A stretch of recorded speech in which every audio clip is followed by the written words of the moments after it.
say you couldn't make up the things that go on in a small village, and Emmerdale is no exception. That don't look too clever to me.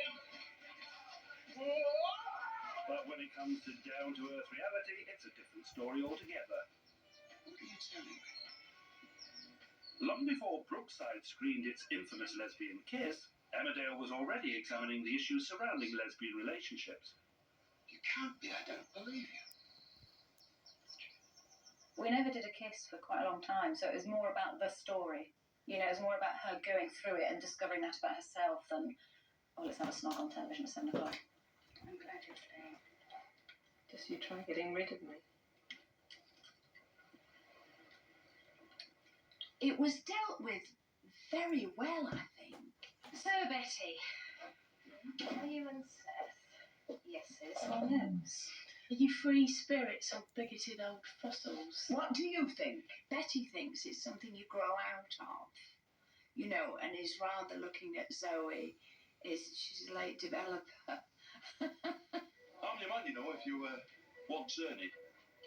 Turning? Yeah, back to being a proper woman like. There's always been people who sort of say, oh, why don't they make Zoe straight again? I said, well, you can't. It doesn't work like that. I can honestly say, Butch, that a rabid dog would hold more charm for me. Lesbian. Homo sapien. I am not. And don't you dare start spreading that around about me. You let other people help you. We've been through this before. You go and see a doctor. You let him tell you what's happening. Let him tell you what to do. And if it's serious, then I thought it's probably best to catch it early. Well, just go away. When Zach Dingle refused to accept that there was anything wrong down below, it hit a nerve with thousands of doctor-phobic men all over the country. That's insane! You've got to see a doctor. If not for yourself, then for Lisa. It affected both, thinking, oh, got a bit of a twins down there, better go and get checked. You know, Zach did, you know. And he was all right, and he survived. Because quite a lot of information was gotten over. Very good chance. 90% success rate, he said. And you and me, we're going to be just like we was before. Right as rain. He said so. Mallory's a barb. Won't get any more cancer. Well, what kind of a man am I going to be then? Now listen to me, Zach Dingle. You are going to get through this and I'm going to get through this with you. Do you understand? Zach Dingle's got cancer. Watch out, cancer. That's what I say. And its recent portrayal of schizophrenia pulled no punches. She was drinking initially, which is a way of sort of self-medicating, because she was drinking to try and sort of block out these voices that she was hearing. If somebody saw that, you might just interpret that as somebody's, you know, having a bit too much to drink. Leave now, please. You're not automatically going to read into it that somebody has a mental illness.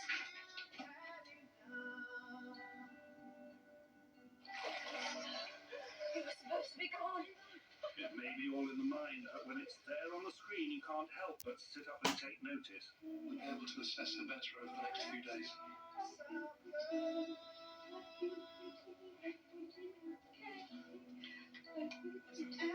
She's schizophrenic, isn't she? There was a real nurse who sat there, and she said, I absolutely terrified her. Because, I mean, poor woman, you know, she wasn't a regular supporting artist, and she was a real nurse, and she said, oh, God. She said, I don't normally work on psyche. Sometimes everything is wrong. You better sign your wretched forms.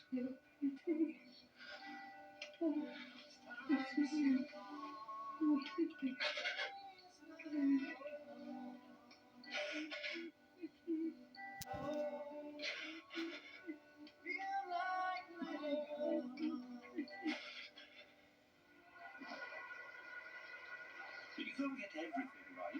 What happens when you've killed off a wildly popular character and, well, you need her back? Since you don't get many zombies in, so the producers had to find a way to bring Kim Tate back to life. And no, it was all a dream, wasn't an option. Got all the storyline writers together and said, what stage have we reached? And they said, well, they've just filmed today the car going into the quarry.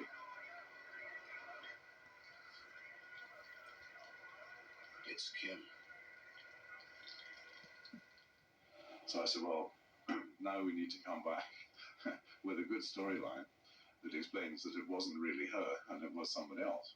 Then I had to ring Claire up and persuade her to come back and join us for a little bit longer. I thought, well, hang on. I was actually killed off in this. We've got a bit of a Bobby Ewing moment going on here. Earth to earth, ashes to ashes, dust to dust. We'd done all the goodbye scenes, and Frank had done all the crying and all the weeping, and we'd buried her. Then a few months later, we thought it was the wrong body. Don't tell me you changed your mind. Huh? So she was going to come back. Who are you? Can't you tell, Frank? It's me. It's Kim.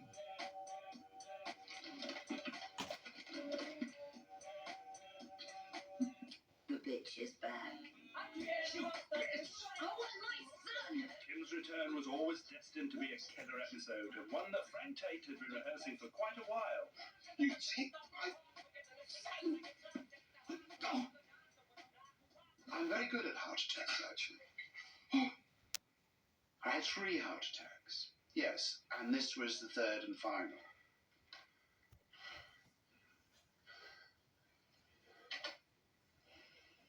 You're a dinosaur, Frank. And you know what happened to them?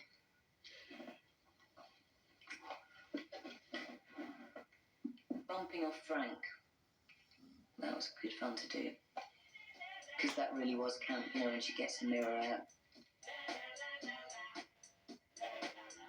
It's a great soap moment. The breath on the mirror and then the power of the cheeks. And it worked.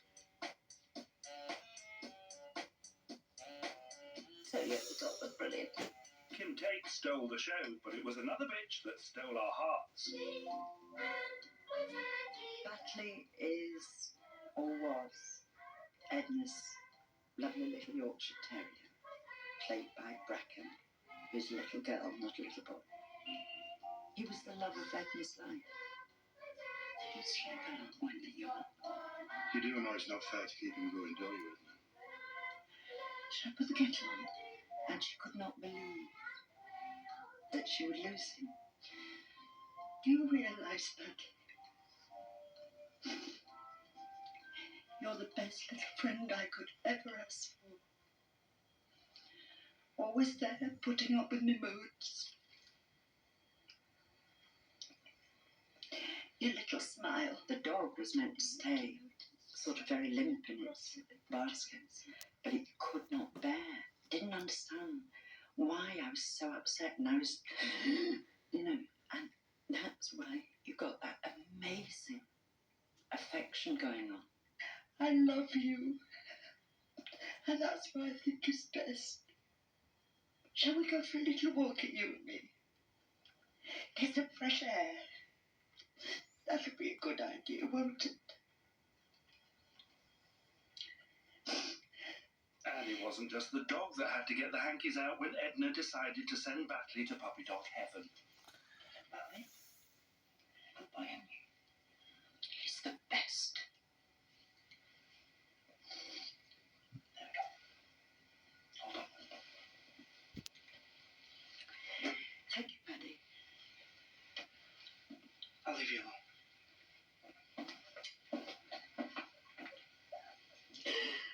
Goodbye, precious. You just go to sleep. That's good boy.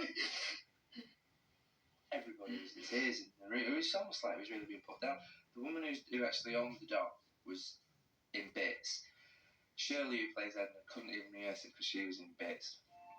It's animals for you, the English in the animals. It's just ridiculous.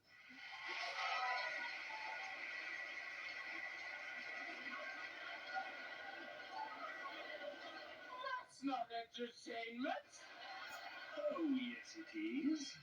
My God!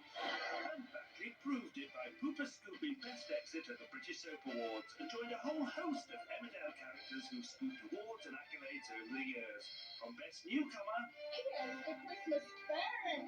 to Best Bitch. This one's on me. From Hero of the Year to Actor of the Year, and he's only 15.